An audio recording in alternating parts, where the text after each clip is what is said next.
बीड जिल्ह्यात खंडणीची केस दाखल झाली।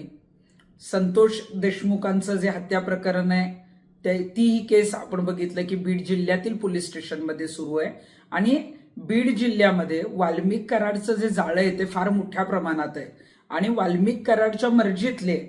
आणि नजीकचे असे काही पोलीस अधिकारी कर्मचारी आहेत जे बीड जिल्ह्यातल्या अनेक पोलीस स्टेशनला कार्यरत आहेत। त्यामुळे अनेक ज्या काही केस बाहेर निघत आहेत किंवा जो काही तपास चालू आहे किंवा वाल्मिक कराड सध्या बीड कारागृहात आहे, या सगळ्याच अनुषंगाने बीड जिल्ह्यात अनेक वर्षांपासून जे आहेत ते काही अधिकारी या सर्वांच्या मर्जीनुसार काम करतात किंवा त्यांच्या नजीकचे आहेत। त्याची लिस्ट मी जी आहे ती आता या संदर्भात पाठवत आहे। तर मी गृहमंत्र्यांना हीच विनंती करेन की यापुढे तरी सगळ्या केसेस जे काही प्रकरण आहेत त्याचा पारदर्शक तपास होणं गरजेचं आहे आणि त्यासाठी वाल्मिक कराडच्या टोळीचा जर आहे तो पर्दाफाश करणं किंवा ते जर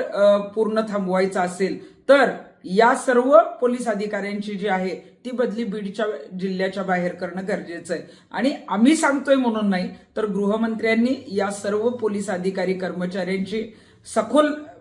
चौकशी करावी किंवा त्यांची माहिती मागवावी आणि माझी त्यांना विनंती आहे की बीड जिल्ह्यातून त्यांच्या मर्जीतील आणि निकटवर्तीय जे काही पोलीस अधिकारी आहेत त्यांची बदली तातडीनं बीड जिल्ह्याच्या बाहेर करणं गरजेचं आहे।